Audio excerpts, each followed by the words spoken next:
ओम शांति। सभी प्यार से बोले ओम शांति।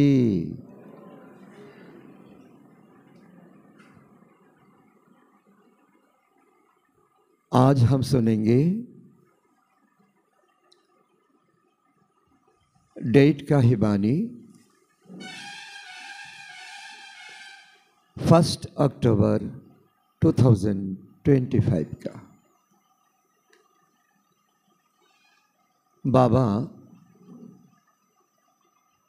रोज दिन हम बच्चों के लिए खास टॉपिक लेकर के आते हैं और बाबा का भी आश होता है हम बच्चे इस संगम युग में ज्ञान प्राप्त करके ये ज्ञान को जीवन में उतारे,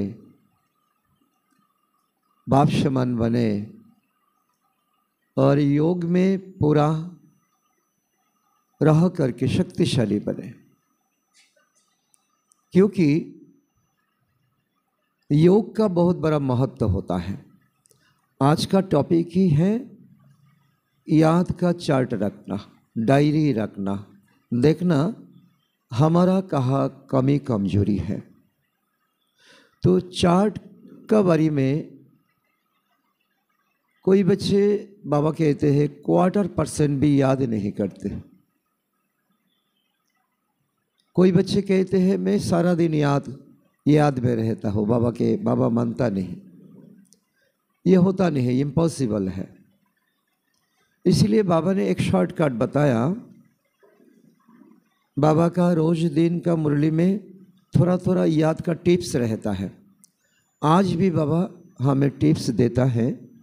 माताओं को तो बहुत बिजी रहना पड़ता है, भाई को थोड़ा टाइम मिलता है, इसीलिए भाई लोग संकल्प करे, टाइम निकाल करके कोई बगीचा में जा कर के बैठे। नहीं तो प्राकृतिक कोई सौंदर्य का आधार करके बैठे तो इसमें बहुत उन्नति हो सकता है।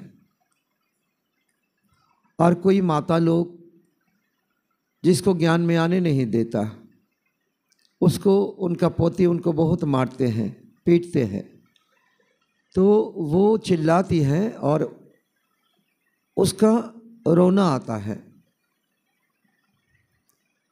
उसका एक एक का आंसू बाबा का गले का हार बन जाता है। बाबा कहते ये सच्चा याद। वो क्लास में नहीं आते, आ नहीं पाती, फिर भी उनका याद बहुत सुंदर रहता है, अच्छा रहता है। और जैसे दुनिया में मिलिट्री वालों को हम देखते हैं ना, उनका जो कमांडर होता है उनको इंस्ट्रक्शन देते हैं, ऐसे करो, अटेंशन रखो। तो बाबा भी हमारा कमांडर इन चीफ है। बाबा भी कहते हैं योग में कोई अलबेलापन में नहीं रहो। योग को बाबा ने याद में बदल दिया, याद करो। और बाबा एक शिकायत भी करते हैं, हम बच्चे जो पोती हैं पत्नी को बहुत याद करते हैं, अपने बच्चों को बहुत याद करते हैं। तो रिश्तेदार को बहुत याद करते हैं। तो बाबा कहते हैं तुम इतने रिश्तेदार को याद करते हैं तो मेरी को याद नहीं करना आता है क्या? बाबा दुख जताता है बच्चों को आगे बढ़ाने के लिए। तो याद का ऊपर बहुत हम अटेंशन देंगे। और दुनिया में भी हम देखते हैं कितना साइंस का तरक्की होता है, कितना बॉम्ब्स बनाते हैं, कितना कुछ होता है।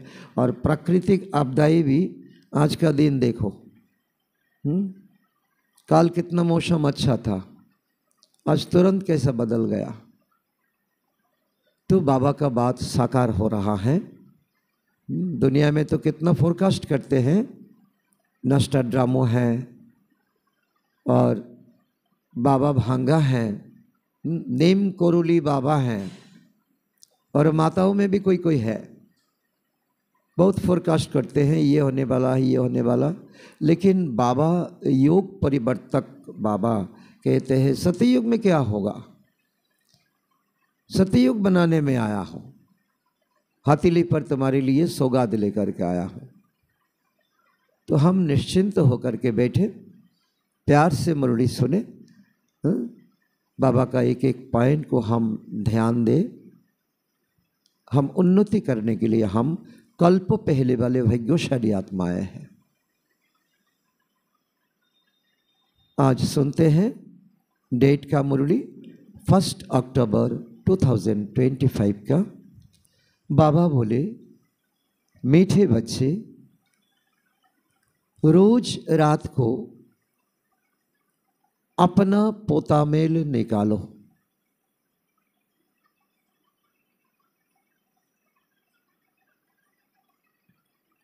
डायरी रखो,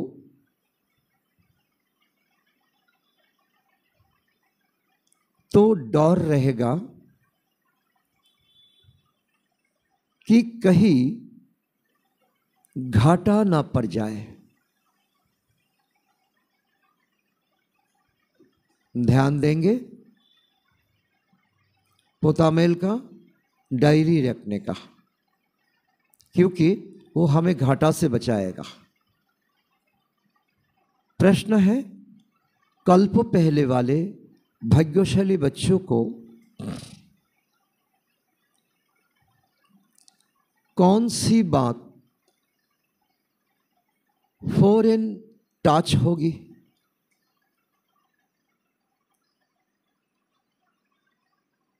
कल्प पहले वाले भाग्यशाली बच्चों को बाप की कौन सी बात फॉरेन टच होगी?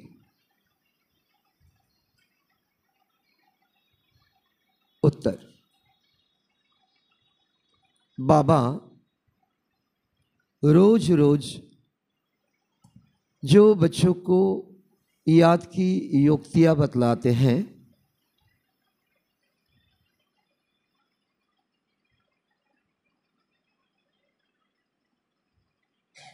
वो भाग्यशाली बच्चों को ही टच होती रहेगी।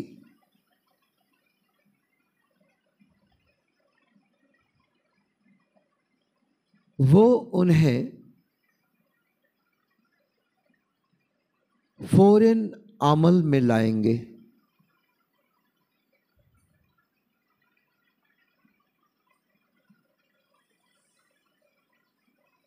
बाबा कहते, बच्चे कुछ टाइम एकांत में बगीचा में जाकर बैठो।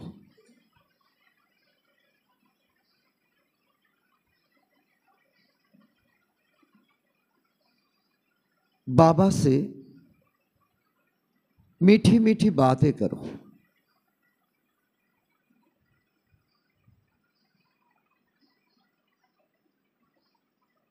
अपना चार्ट रखो तो उन्नति होती रहेगी।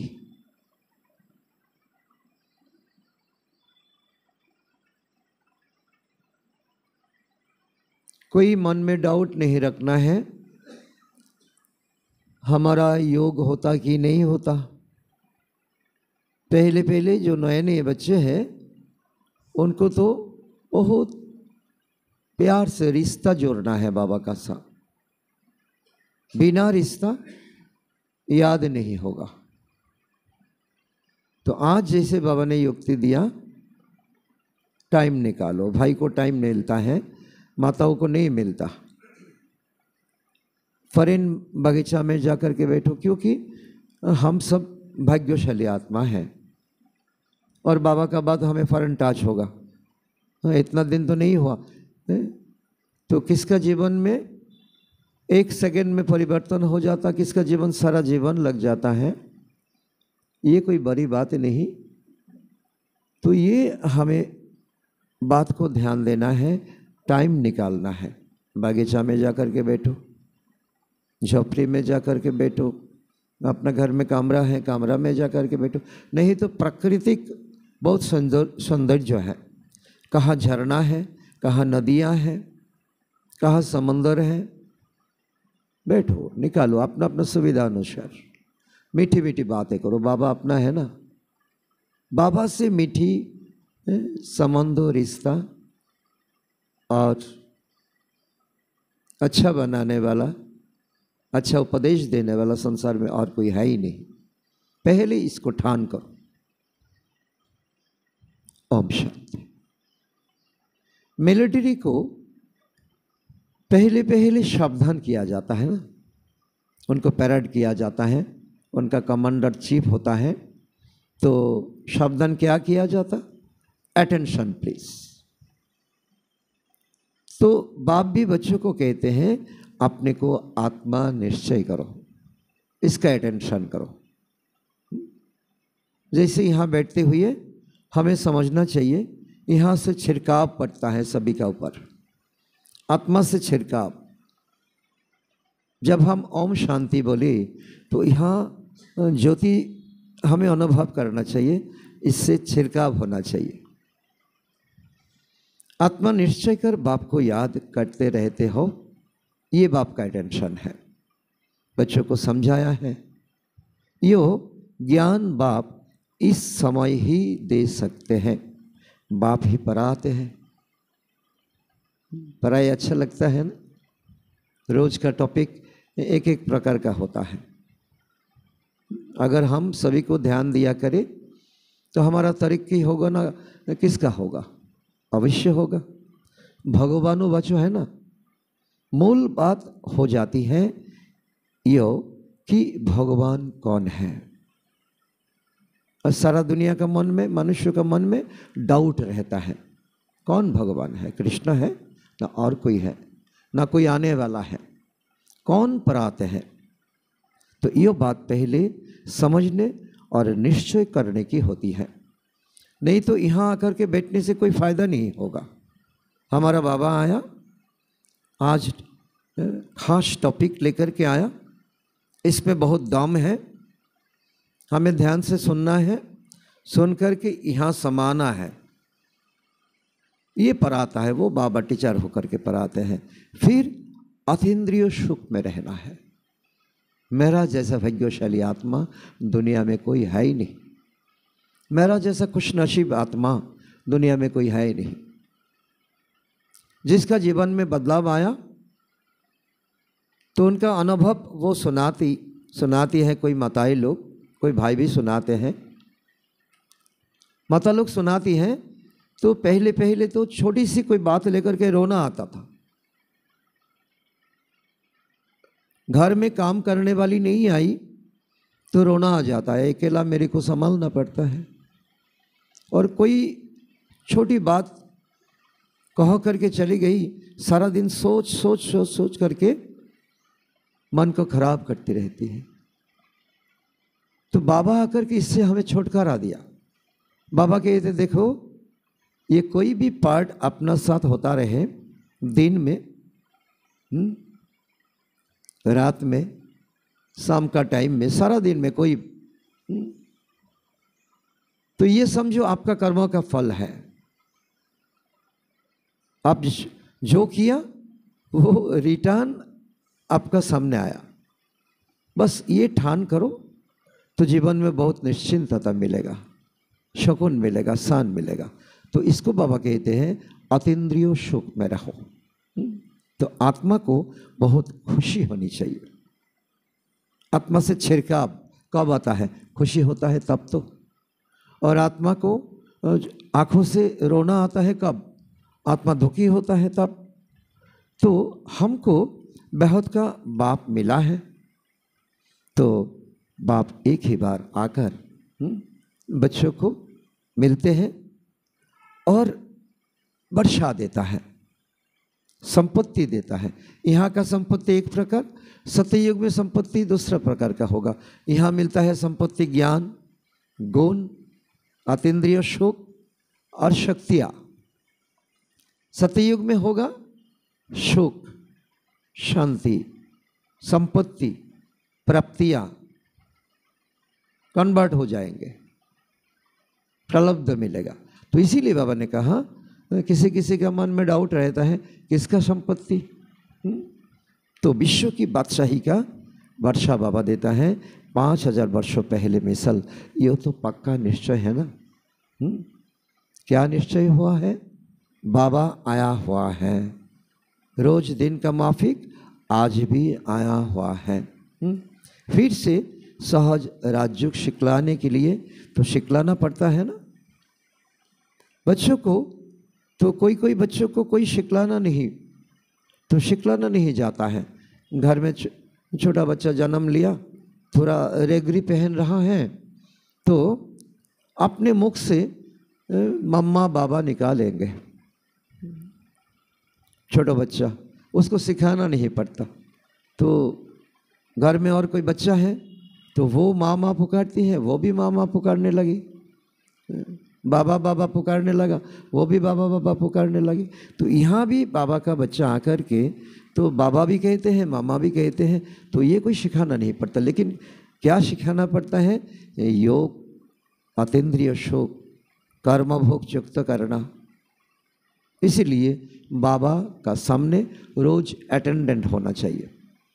बाबा अटेंडेंट हो जाता है, लेकिन हमारी में क्या हो जाता है? तो ये है रूहानी बाप। इसमें कुछ अलग होगा। आत्मा को आंतरिक गुप्त तो नशा रहती है, आत्मा को ही पढ़ना है। परमपिता परमात्मा तो नलिसफुल है ही ना, तो वो कोई परा हुआ नहीं है। गुरु लोग प्रवचन करते हैं, वो पढ़ के आते हैं, नहीं तो शस्त्र खोल करके पढ़ाते हैं। तो बाबा कहते मैं कोई पढ़ के नहीं आता हूँ, मेरे में नॉलेज है। किसकी नॉलेज है?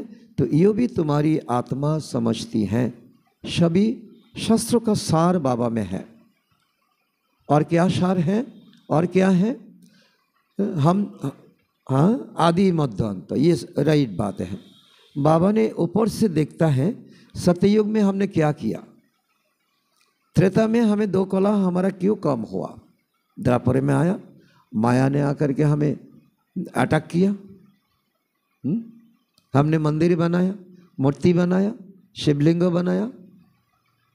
पहले तो अभिविचारी भक्ति था, बाद में व्यभिचारी भक्ति शुरू हुआ। तो इसीलिए बाबा कहते देखो मैं ऊपर से देखता हूँ। तो बाबा में सारी सृष्टि के आदि मध्य अंतों का नॉलेज है। कैसे एक धर्मों की स्थापना होता है, दूसरे धर्मों की विनाश होता है, यह सब मैं जानता हूँ, मैं सब देखता हूँ। इसीलिए दुनिया में कोई कोई मुझे जानी जाननहार कहते हैं। मैं सब जानता हूँ, मेरा हुक्म बिना पैर का एक पत्ता भी नहीं हिलता। क्या ये राइट है? नहीं। बाबा ने सब ये शास्त्रों का ज्ञान में जो जो डाउट है बाबा ने सब निकाल दिया। तो जानी जाननहार का अर्थ तो क्या है अभी हमको पता पड़ा है, ये अभी बिल्कुल कोई जानते नहीं। तो अभी तुम बच्चों को बाबा ने समझाया है, तो ये स्लोगन बड़े बड़े अक्षर में लिखो। क्या लिखो? मनुष्य होकर के क्रिएटर और रचना के आदि मध्य अंत, ड्यूरेशन, रिपीटेशन ये नहीं जानते हो, और मनुष्य होकर के क्या किया। আমরা বলি না আর হবে না মানব জীবন ভাঙলে মাথা পাশানে, ওই সঙ্গম যুগের কথা। এই সঙ্গম যুগ আর আসবে না, আবার 5000 বৎসর, আবার এক কল্প।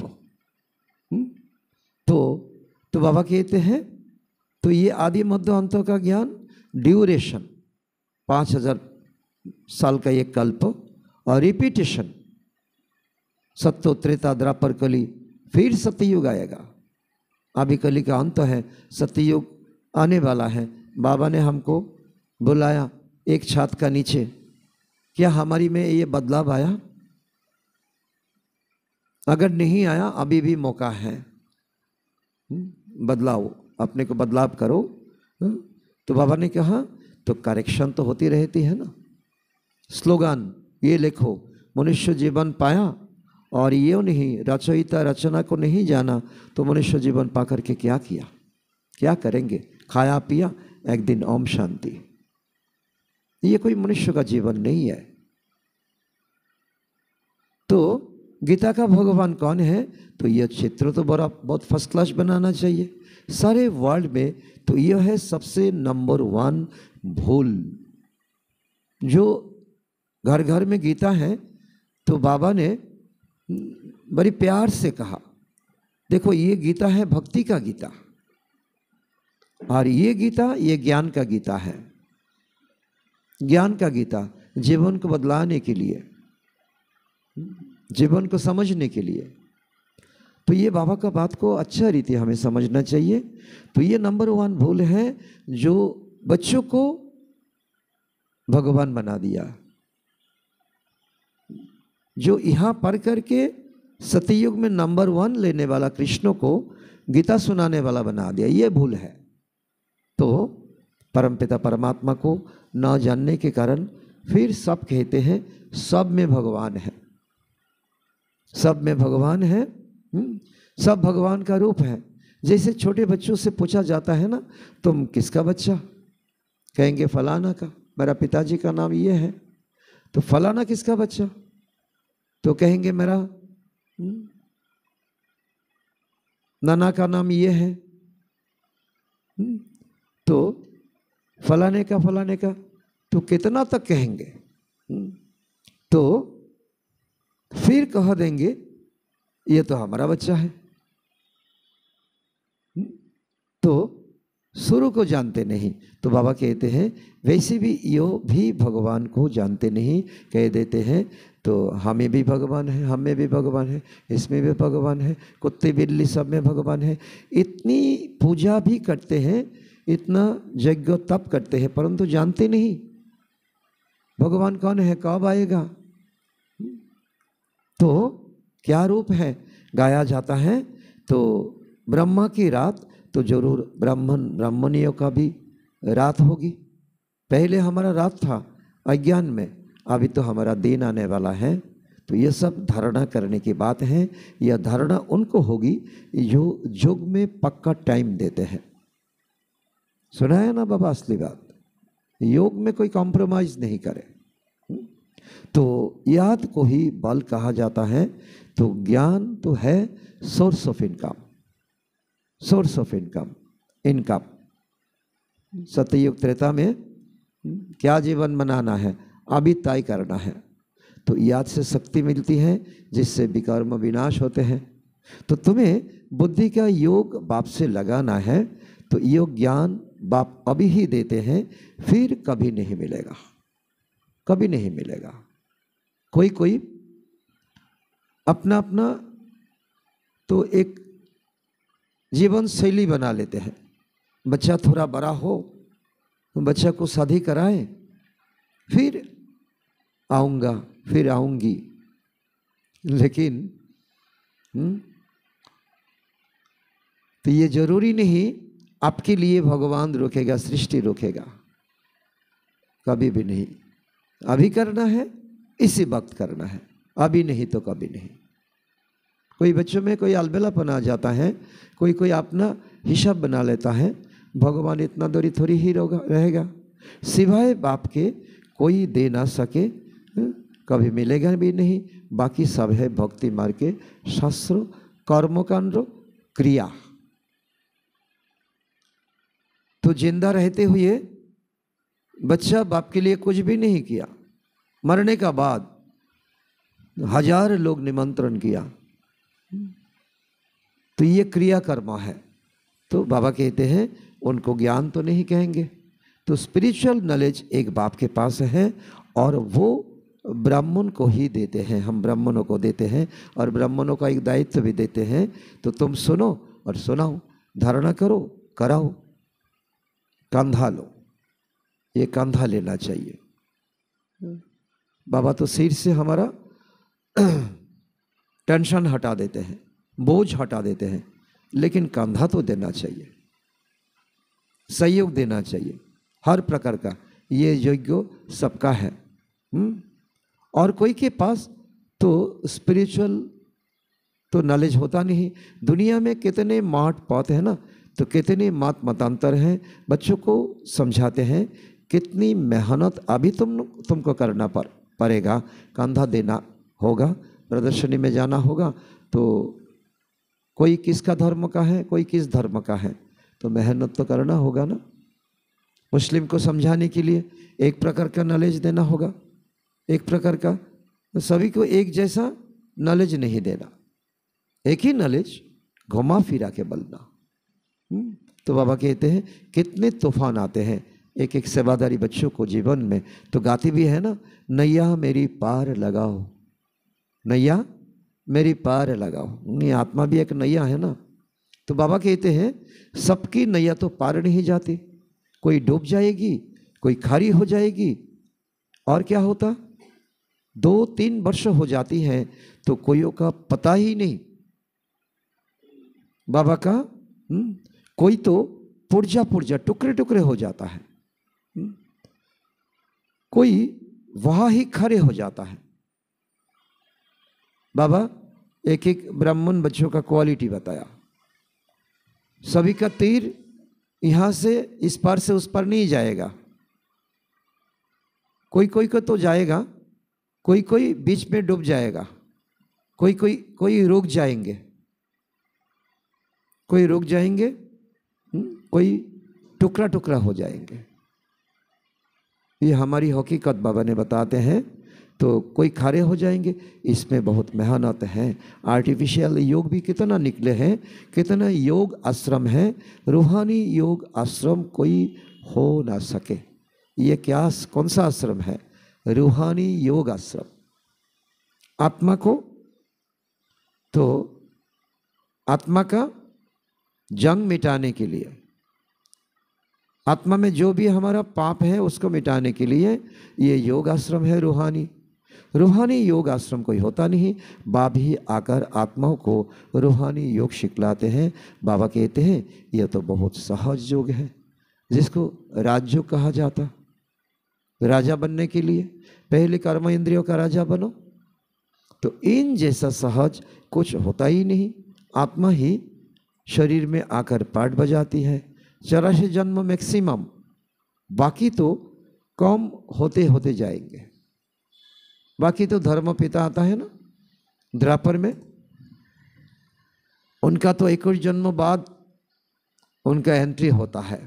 21 जीवन तो देवताओं को मिलता है सत्ययुग त्रेता में, 20 कहो 21 कहो, बात एक ही है। तो 84 में 20 कम हो जाए क्या होगा? 63, 64 ऐसा होगा, 60 का आसपास होगा। तो हमारे लिए बाबा कितना, तुम्हारा मैक्सिमम 84 जन्म होगा। तो ये बात भी तुम बच्चों को बुद्धि में है। बुद्धि में धारणा बहुत मुश्किल, तो धारणा बड़ा मुश्किल होती है बुद्धि में बिठाना। ये नया गान है ना, जैसे कोई ब्लैक बोर्ड है तो हमें कुछ लिखना है, ब्लैक बोर्ड में कोई पहले से कोई लिखा हुआ है तो पहले तो उसको साफ करना होता है, डस्टर से साफ करना होता है, फिर इसमें लिखो तो सबको दिखाई देगा।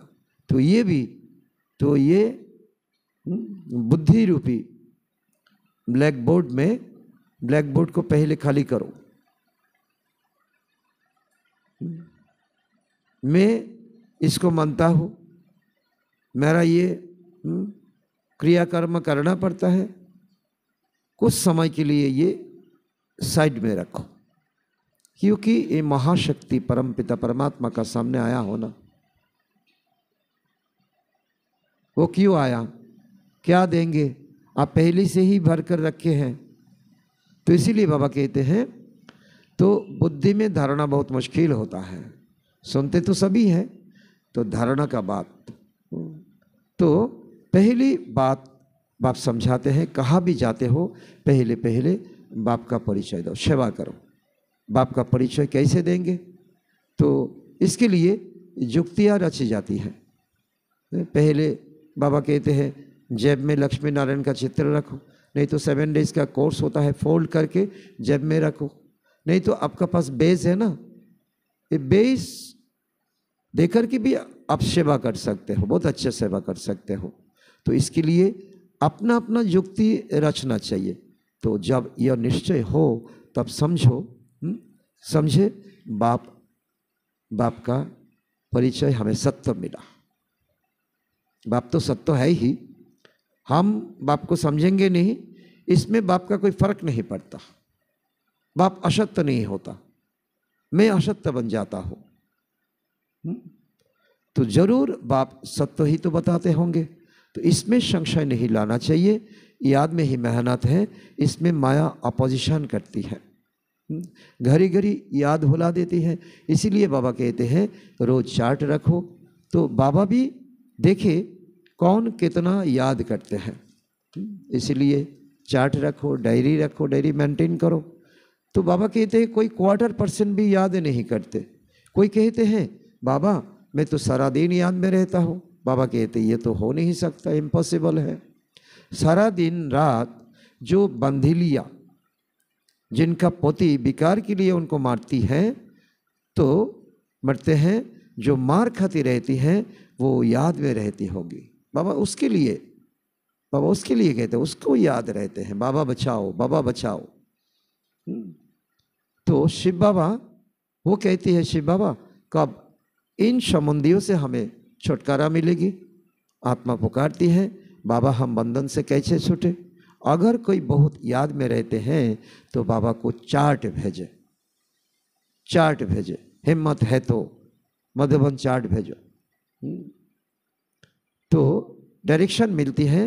रोज रात को अपना पोतामेल निकालो, डायरी रखो। डायरी रखने से डर रहेगा हमारा घाटा, तो घाटा ना निकाल आए। यहाँ आए तो तरक्की करने, समृद्धि करने। तो व्यापार में कोई नुकसान हो जाए कोई चाहते हैं नहीं। तो बाबा देखेंगे तो क्या कहेंगे। तो इतने मोस्ट बेलोवेड बाबा को इतना समय भी याद नहीं करते हो। लौकिक बाप को, स्त्री को, बच्चे को, मित्र संबंधियों को, मासी पीसी काका मामा, इसको तो बहुत याद करते हो। तो मुझे इतना थोड़ा भी याद नहीं करते हो क्या। देखो बाबा कितना प्यार से समझाया। बाबा प्यार का भूखा है। बाबा कहते सुबह इन टाइम मिलता है, शाम को करो, दोपहर में करो, इवनिंग में करो, आफ्टरनून में करो, रात में करो। तो बाबा कहते इतना भी टाइम नहीं मिलता है क्या। चार्ट लिखो तो आप ही लज्जा आएगी। इस हालत में मैं क्या पद पाऊंगा। बाबा का याद नहीं 1/4%, और मैं लंबा हाथ उठाता हूँ सूर्यवंशी में जाऊंगी। इसीलिए बाबा चार्ट पर जोड़ देते हैं बाप को, और 84 के चक्रों को याद करना होता है। याद करना है, फिर चक्रवर्ती राजा बन जाएंगे। बाबा को याद करो, 84 चक्र को घुमाओ, आप समान बनाएंगे, तब तो प्रजा पर राज्य करेंगे। तो यो है ही राजयोग। नर से नारायण बनने का एम ऑब्जेक्ट यह है, लक्ष्मी नारायण बनने का। जैसे आत्मा को देखा नहीं जाता, समझा जाता है, अनुभव किया जाता है, इनमें आत्मा है। यहाँ सभी बैठी हुई हैं, सभी में स्टार है, आत्मा है। तो आत्मा नहीं होगा वो तो उसको क्या कहेंगे, लाश कहेंगे, मरा हुआ। तो ये भी समझा जाता है कि इन लक्ष्मी नारायण की जरूर राजधानी होगी। तो इन्होंने सबसे जास्ती मेहनत क्या की ही, तब तो स्कॉलरशिप पाई है। ब्रह्मा बाबा कितना मेहनत किया, मम्मा कितना मेहनत किया। कोई सवाल भी उठाते हैं, उम्र हो गया, घुटना में दर्द है, कमर में दर्द है, सिर दर्द है, क्या क्या बीमार है, क्या क्या बीमार है। और खाना में देखो कोई परहेज नहीं, क्या क्या खाते रहते हैं, कोई सावधानी नहीं, कुछ भी नहीं। तो बाबा कहते हैं तो इन लक्ष्मी नारायण को देखो, वो कितना मेहनत किया होगा पहले जन्मों में, ब्रह्मा बाबा मामा। तो इन्होंने सबसे जास्ती मेहनत की ही, तब तो स्कॉलरशिप मिली, स्कॉलरशिप पाई, जरूर इन्हों की बहुत प्रजा होगी, तो ऊंचते ऊंच पद पाया है, तो जरूर बहुत योग लगाया तब पास विद अनार बने। तो बाबा कहते हैं देखो ये कृष्ण है, कृष्ण तो थोड़ा उम्र का बाद वो नारायण बन जाता है, उनका ये डिग्री है, टाइटल है। आज दिन भी हम टाइटल पाने के लिए, डिग्री पाने के लिए कितना मेहनत करते हैं, कितना पसीना निकालते हैं, रात जाग जाग करके हमें एग्ज़ाम का तैयारी करना पड़ता है। तो बाबा ने कहा देखो तो ऊंच पद पाना है तो मेहनत तो जरूर करना ही चाहिए। तो यो भी कारण निकालना चाहिए, हमारा योग क्यों नहीं होता है।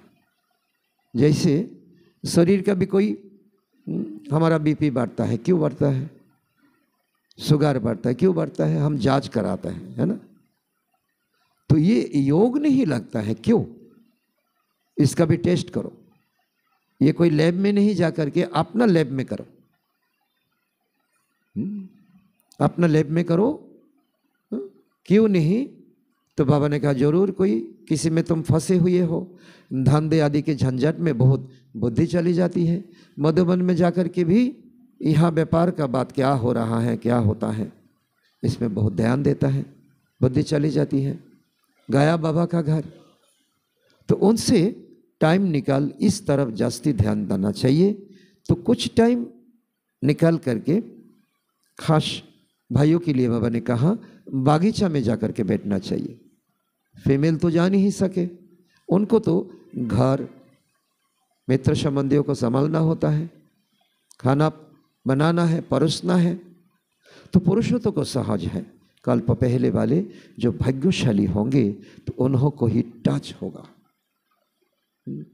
दुनिया वाले हम कुछ दुख दिया तो हम दूसरों को क्या कहते हैं, इतना बुरी बात कहा, इतना अपमान किया, यह चुप गई, मैं जिंदगी भर नहीं भूलूंगा। मनुष्यों का बात हम दिल में रखते हैं, रख करके चलते हैं, और भगवान का बात हम रखते नहीं। ये रखना चाहिए कि नहीं चाहिए, चाहिए ना। देखो बाबा कितना हमें प्यार से समझाते हैं, बाबा का प्यार को समझना चाहिए, रिश्ता को समझना चाहिए, संबंधों को समझना चाहिए। प्यार का सागर मुख से कहने से क्या होगा, प्यार को समझना चाहिए ना। बाबा ऐसा थोड़ी ही है बाबा को भाकी पहनो, नहीं, कितना भी मन का बात है तो बाबा कहते बागीचा में जाकर के बैठो तो दिल से खुल्ला बात करो। तो कल्प पहली वाले जो भाग्यशाली होंगे, आप सब भाग्यशाली आत्मा ही तो हैं, तो उनको टच होगा। हमें तो बागीचा में जाकर के बैठना है, झरना का सामने बैठना है, नदी का सामने, किसी का भाग्य में है तो समंदर का सामने जाकर के बैठो। तो अलग प्रकार का योग होगा, नेक्स्ट लेवल का योग होगा। तो पढ़ाई तो बहुत अच्छी है, ज्ञान तो सहज है, बाकी हर एक की बुद्धि अपनी अपनी होती है। कैसी भी करके बाप से वर्षा लेना ही है। बाप डायरेक्शन सब देते हैं, तो करना तो बच्चों को है। हमने 84 जन्म लिया, किसी का 80 होगा, किसी का तो 83 होगा, तो आसपास ही होगा ना। तो बाबा कहते हैं तो कितना किच्चर पट्टी हमने रख करके चलते हैं। तो इसीलिए तो याद तो बच्चों को करना चाहिए, मेहनत तो बच्चों को करना चाहिए। बाबा डायरेक्शन देते हैं इन जनरल, हर एक पर्सनल भी आकर के पूछे तो राय दे सकते हैं। अभी तो बाबा नहीं है साकार में, अभी जो निमित्त है, किसी का कहाँ प्रॉब्लम होता है ज्ञान में चलने के लिए। हमारा संगठन कितना बड़ा है सारा दुनिया में, देखो इतना बीके है, इतना ब्रह्मा कुमार कुमारी है, ये थोड़ी ही बना हुआ है। थोड़ी कहते हैं अतीन्द्रिय सुख पूछना है तो यहाँ आओ भाई और बहनों। कितना मेहनत करता है सभी भाई बहनें, तो बाबा कहते हैं तो किसी का पर्सनल प्रॉब्लम है, निमित्तों से पूछो, मधुबन जाकर के दादी से मिलो। अभी तो दादी नहीं है, तो फिर भी जो भी मोहिनी दीदी है वो भी इन दादी का समान ही तो है, दादी मान करके चलना। शारदा दीदी है, मुन्नी दीदी है, उनको ही दादी मान करके हमें चलना चाहिए। तो तीर्थ पर देखो, बड़े बड़े पहाड़ों पर जाते हैं ना, तो पांडे लोग सावधान करते हैं, बड़ी मुश्किलात से जाते हैं। तो तुम बच्चों को तो बाप बहुत सहज युक्तियाँ देते हैं, घर में रहो, बाहर में जाने का कोई ज़रूरी नहीं, बाप को याद करना, शरीर का भान खत्म करना, बस। क्यों? बाबा कहते हैं मुझे याद करो। बाप आकर नॉलेज दे करके चले जाते हैं, और सारा दिन हमें मनन चिंतन करना, कैसे हमारा देहभान ना आए। देहभान आए, बाबा कहते हैं बाकी सब उनका बाल बच्चा आ जाएंगे, देहभान पहला नंबर, बाकी उनका बाल बच्चा आएंगे। फलाना ऐसा क्यों कहा, मैं कोई काम तोरी ही हूँ, है ना, सेंटिमेंट में आ जाता है। तो आत्मा जैसा तीखा रॉकेट और कोई होता ही नहीं। तो दुनिया वाले साइंस लोग क्या करते हैं, तो चांद में जाते हैं, तो कितना ढूंढते रहते हैं। बाबा कहते waste of time, waste of money. तो ये भी ड्रामा में नोंद है, ये साइंस का हुनर भी तो विनाश में मदद करता है। ये बम बनाते हैं ना, तो विनाश को सफाई करने के लिए काम में आएगा। तो ये है साइंस, और हमारा है साइलेंस, डेड साइलेंस। तो जितना आराम में रहो, कम बात कहो, तो इतना बुद्धि बाबा का साथ जुड़ा रहेगा। ज़्यादा टिक टिक करो, दहबान आएगा, तो और कुछ होता रहेगा। तो बाबा ने कहा तुम्हारा है डेड साइलेंस। तो अपने को आत्मा समझ, बाप को याद करो, तो मैं आत्मा शरीर से अलग हो। तो ये प्रैक्टिस करना चाहिए। तो यो शरीर पुरानी जुत्ती है, देखो ऐसा समझना चाहिए, पुराना जुत्ती है। सर्प सांप है ना, और कछुआ, कछुआ कच्छप, कछुआ के मिसल भी तुम्हारी लिए है। क्यों? तो सांप क्या करते हैं, अपना खाल छोड़ती है। कोई मेहनत होता है क्या? नहीं, कोई मेहनत नहीं होती। तो ये हमारा शरीर भी तो एक वस्त्र है ना, तो ये चढ़ने में इतना रोना पीटना क्यों? एक दूसरा, कछुआ जब उसको खाना होता है तो वो चल के खाना खाता है, और उसका सामने कोई आ जाता है, वो समेट लेता है।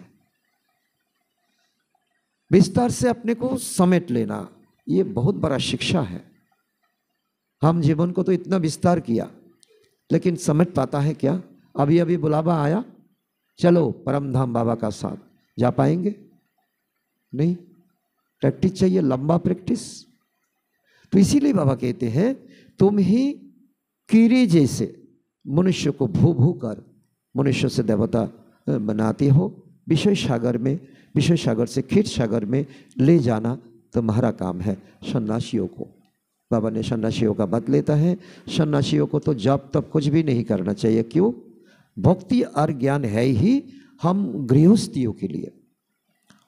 वो तो बाबा कहते हैं, वो गाली नहीं देते हैं, उनका पाठ समझाते हैं। वो तो संसार को छोड़ करके जंगल में चले जाते हैं। वो निवृत्ति मार्ग है, हमारा तो प्रवृत्ति मार्ग है। सतयुग में भी रहेगा प्रवृत्ति मार्ग। लक्ष्मी नारायण उनका शादी होगा, लेकिन रहेंगे पवित्रता से।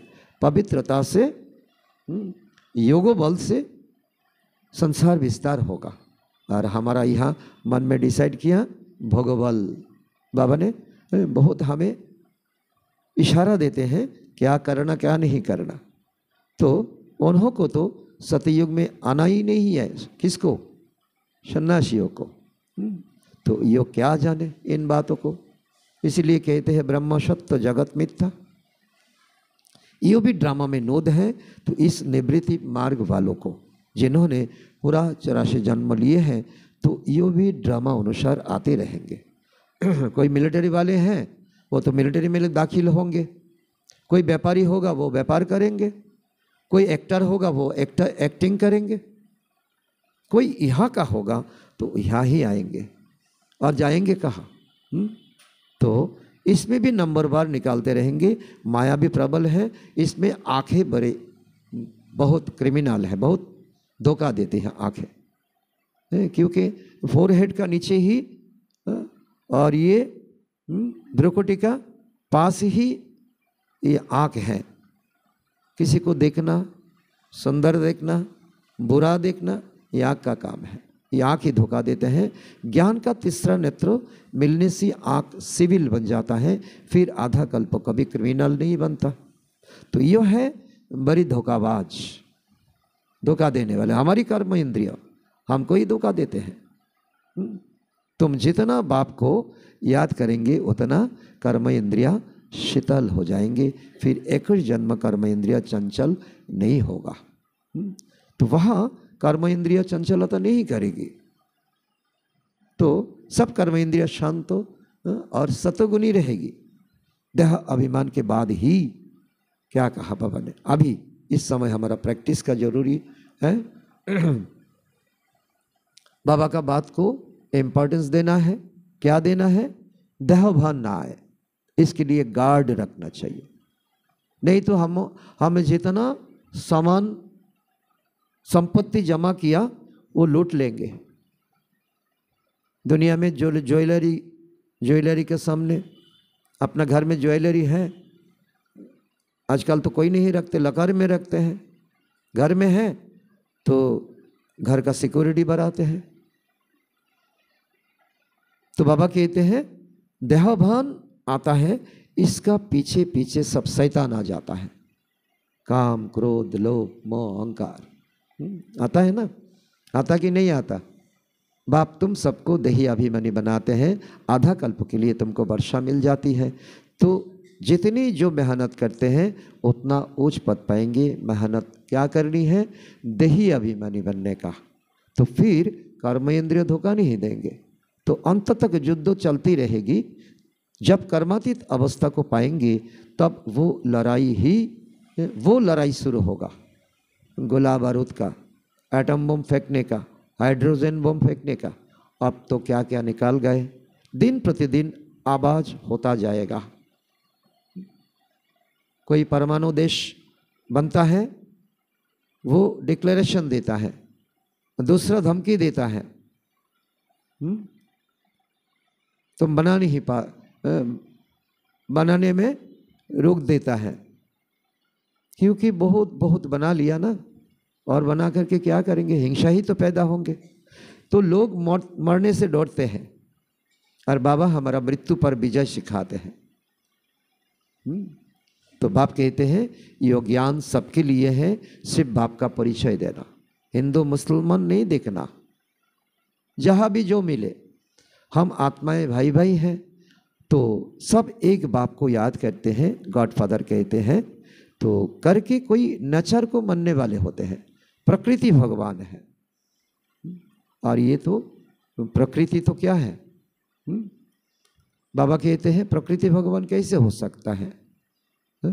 ये तो हमको खिलाने पिलाने के लिए वो हमारी माँ है ना? जमीन में फसल उगता है, पेड़ में फल पकता है, खेतों में सब्जी होता है, वो तो हमारा माँ है। माँ खाना देते हैं हमें।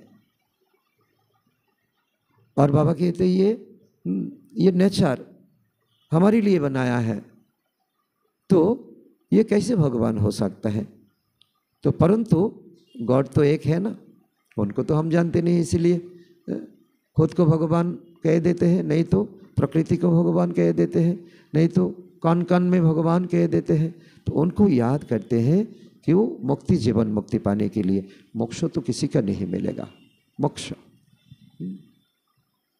तो वर्ल्ड की हिस्ट्री जियोग्राफी तो रिपीट करना है। बुद्धि भी कहती है जब सतयुग था तो एक ही भारत था। मनुष्य तो कुछ भी नहीं जानते, हिस्ट्री जियोग्राफी कुछ भी नहीं जानते, तो अपना जीवन को कैलकुलेट कैसे करें? जीवन का भी एक मैथमेटिक्स होता है, उसका भी एक सूत्र होता है। तो बाबा कहते हैं कलयुग पूरा हो, सतयुग की स्थापना हो रही है, तो वो समझते हैं भक्त लोग समझते हैं कलियुग तो अभी छोटा सा बच्चा है, रेगरी पहन रहा है, अभी तो 40,000 वर्ष बाकी है। कलियुग के लिए कहते हैं 4,32,000, उनको मल्टीप्लाई करते हैं। तो कलियुग का आगे क्या है? दापर, दापर 2 गुना है, त्रेता 3 गुना है, सतयुग 4 गुना है। 4,32,000 इंटू 4। लेकिन बाबा कहते हैं सतयुग में रहेगा 9 लाख आत्मा, 5,000 का ड्यूरेशन, रिपीटेशन। तो इतने हजार वर्षों की आयु कह देते हैं। तुम बच्चे जानते हो कल्पों की आयु सिर्फ और सिर्फ 5,000 वर्षों का है। तो भारत में ही स्थापना हो रही है, तो भारत में ही अब स्वर्ग बन रही है, हम देवी देवता बनने के लिए लायक बन रही है। अब हम श्रीमत पर यह राज्य स्थापन कर रहे हैं, श्रीमत पर अपना ही तन मन धन दे से, किसी से भिक्षा थोड़ी ही मांगते हैं, चांदा थोड़ी ही लेते हैं। और बाबा कहते हैं मामे को याद करो, पहला पहला शब्दों ही तो यो दो शब्दों, जब तक बाप का निश्चय नहीं होगा तब तक प्रश्न पूछते रहेंगे। पहले बाप का निश्चय, बाबा आया है, रोज आते हैं, रोज आते हैं, अदृश्य अविभाज्य, दिखता नहीं लेकिन अनुभव होना चाहिए। जैसे मैं जिंदा हूँ ऐसे भी बाबा चैतन्य में आता, मैं चैतन्य हूँ, बाबा भी चैतन्य में आता है। तो फिर कोई बात का उत्तर नहीं मिलेगा तो समझेंगे उनका पास कुछ है ही नहीं। भक्ति से आया कोई, भक्ति का बिलीफ लेकर के आया, आकर के पूछेंगे, क्या क्या पूछेंगे वो जाने। उनको अपना पसंदी उत्तर नहीं मिलता है तो नाराज हो जाएंगे। तो फिर कोई बात का उत्तर नहीं मिलते हैं, समझेंगे ये बीके का पास कोई ज्ञान है ही नहीं। तो और तुम कहते हो भगवान हमको पढ़ाते हैं, पहले पहले तो एक ही बात पर ठहर जाओ। बाबा बिंदु है, इस पर निश्चय करो। बाबा टीचर है, रोज आकर के हमें पढ़ाते हैं। पहले बाप का निश्चय करें, बराबर सभी आत्माओं का बाप एक ही है, तो वो है रचयिता। तो जरूर संगम पर ही आएंगे। बाबा कहते हैं मैं युगे युगे नहीं, कल्प के संगम पर आता हो, मैं हूँ ही नई सृष्टि का रचयिता। तो बीच में मैं कैसे आऊँगा? मैं आता ही हूँ पुरानी और नई दुनिया का बीच में। तो इनको पुरुषोत्तम संगम युग कहा जाता। ये आत्मा को उत्तम बनाने के लिए तुम पुरुषोत्तम यहाँ ही बनते हो। लक्ष्मी नारायण सबसे पुरुषोत्तम है। एम ऑब्जेक्ट कितना सहज है ना। सबको बोलो ये स्थापना हो रही है, तैयारियां हो रहा है। तो बाबा ने कहा है पुरुषोत्तम अक्षर जरूर डालो, क्योंकि यहाँ तुम कनिष्ठ से उत्तम पुरुष बनते हो। ऐसे ऐसे मुख्य बातें भूलनी नहीं चाहिए। कहाँ पर भाषण करने के लिए जाओ, कहाँ प्रदर्शनी करने के लिए जाओ, और संबोध की डेट भी जरूर लिखनी चाहिए। सतयुग का संबोध कब शुरू होगा? वो होगा विक्रमजीत संबत। विकर्मों को जीत प्राप्त करके, माया को जीत प्राप्त करके जो संबत हुआ उसका तारीख होगा 111। ध्यान से सुनिए। लेकिन अफसोस का बात है, सत्य त्रेता का बाद द्वापर में मनुष्य ने अपना दिमाग लगाया, उसको हटा दिया। वो भी बहुत साल, 500 साल बाद क्राइस्ट को लेकर के हम अंग्रेजी साल गिनते हैं। अभी तो 2025 है ना। तो बाबा कहते हैं 500 साल गुम कर दिया, आधा ड्रामा से 500 साल गुम कर दिया, इसीलिए 2000 साल। तो ऐसी ऐसी मुख्य बात भूलनी नहीं चाहिए, और संबोध की डेट भी जरूर लिखनी चाहिए। यहाँ तुम्हारी पहले से राजाई शुरू हो जाती है 111 से, तो औरों की राजाई पहले से नहीं होती। तो ये इस्लाम का तो द्वापर से शुरू होगा, आज से तो 2500 साल पहले। और बुद्धों का होगा 2200 साल पहले, क्राइस्ट का होगा 2000 साल पहले। तो वो तो धर्म स्थापक आए, तब उनके पीछे उनके धर्म वृद्धि हो, तो करोड़ों बन जाते हैं, तब राजा ही चलता है। तुम्हारी तो शुरू से सतयुग में राजा ही होगी। बाबा ऐसा 3 धर्म स्थापना करता है। अभी ब्राह्मण बनाते हैं, सतयुग में हम देवता बनेंगे, त्रेता में हम क्षत्रिय बनेंगे। 3 धर्म स्थापना करके राज्य स्थापन सतयुग में शुरू हो जाता है। यहाँ तो हमारा कोई राज्य नहीं है, पंचायती राज्य चलता है।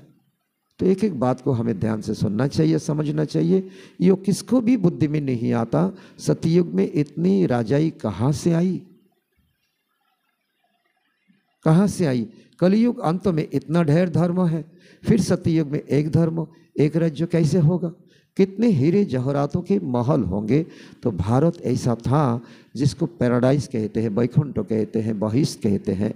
5000 वर्षों की बात है, लाखों वर्षों का हिसाब कहाँ से आया। मनुष्य कितना मुंझे हुए हैं, अब उनको कौन समझाए। हमारी में तो कोई होगा ना समझाने के लिए।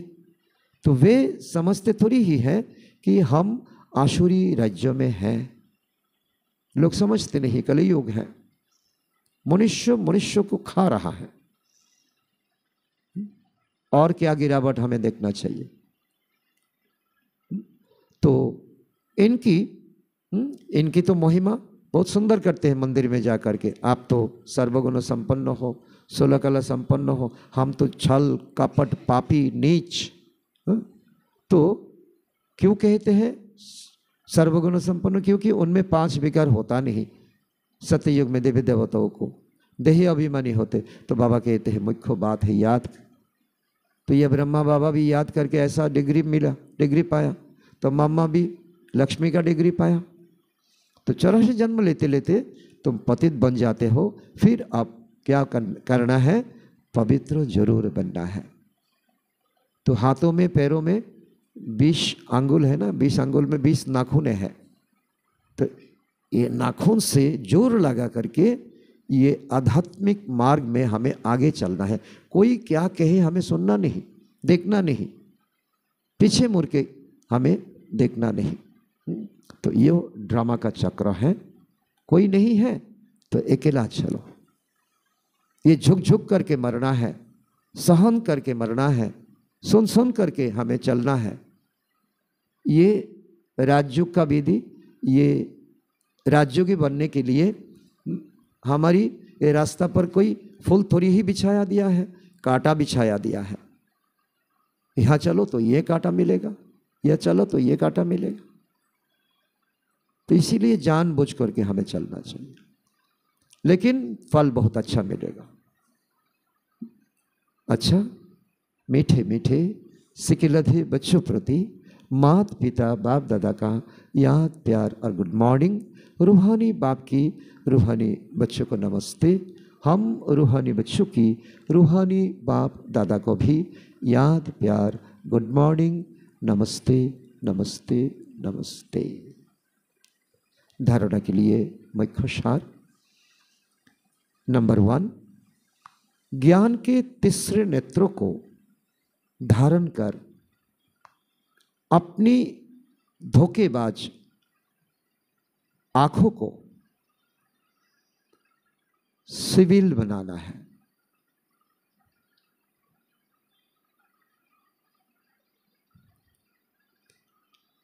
याद से ही कर्मेंद्रिया शीतल सतगुणी बनेगी। इसलिए यो मेहनत करनी है। नंबर 2, धंधे आदि से टाइम निकाल एकांत में जाकर याद में बैठना है। कारण देखना है कि हमारा योग क्यों नहीं लगता। अपना चार्ट जरूर रखना है। देखो, जैसे मुरली मीठा है, सार भी कितना मीठा है। आंख धोखा देने वाले धोखेबाज। और इसीलिए तीसरा नेत्र को धारण करो। ऐसा नहीं हमारा ये दो आँख का बीच में कोई नेत्र होगा नहीं। ज्ञान को कहते हैं तीसरा नेत्र, बुद्धि को कहते हैं तीसरा नेत्र। बुद्धि हमारा पावरफुल हो जाए, बाबा को देखे, परम धाम को देखे, सतयुग को देखे, सूक्ष्म वतन को देखे। तो ये क्रिमिनल को सिविल बनाना चाहिए, सारी कर्म इंद्रियों को शांत और शीतल बनाना चाहिए। और दूसरा पॉइंट बाबा ने कहा टाइम निकालना चाहिए, कैसे भी करके भाइयों के लिए खास कहा। तो और कारण देखना चाहिए, हमारा योग क्यों नहीं लगता, कारण क्या है। ज्ञान तो सभी को एक जैसा बाबा देता है, समझ एक जैसा होता है सभी का। तो इसीलिए चार्ट लिखो, डायरी रखो और कमी कमजोरियों को निकालो। वरदान है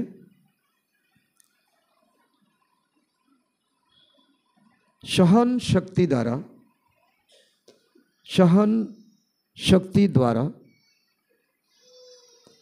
अविनाशी और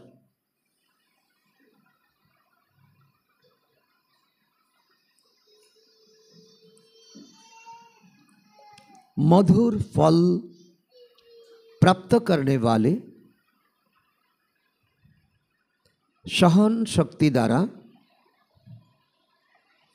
अविनाशी और मधुर फल प्राप्त करने वाले सर्व के स्नेही भाव। वरदान भी बहुत सुंदर आया। कोई बदला लेने का भावना से कोई जीवन का सॉल्यूशन नहीं होगा। सहन करना है। कितना तक सहन करना है, कितना तक करना है? जितना दिन जिएंगे, इसका कोई लिमिटेशन नहीं। इसमें ही हम फेल हो जाता है। 10 बात तक हमने सुना, 11वीं बात आता है तो हम मुख खोल देते हैं। इसको सहन शक्ति नहीं कहते हैं। सहन करना मरना नहीं है, लेकिन सबके दिलों में स्नेह से जीना है। कैसे भी विरोधी हो, रावण से भी तेज हो, एक बार नहीं 10 बार सहन करना पड़े, फिर भी सहन शक्ति का फल अविनाशी और मधुर है, मीठा है। सिर्फ ये भावना नहीं रखो मैंने इतना सहन किया तो यो भी कुछ करे। सासू बहू घर में रहती है ना, बहू 10 बात सहन कर लेती है सासू का, लेकिन 11वीं बार जो आता है ना तो मुख खोल देता है। तो आपस में क्या हो जाता है, युद्ध हो जाता है। इसीलिए बाबा का ज्ञान सासू को भी समझना चाहिए, सुनना चाहिए, बहू को भी सुनना चाहिए।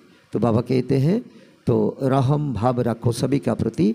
तो यही सेवा है। सेवा भाव वाले सर्वों की कमजोरियों को समा लेते हैं। जैसे माँ है ना, अपना 2-3 बच्चा है, कोई कैसा है कोई कैसा है, तो माँ प्यार में कोई किसको कम देती है क्या? सब में समान।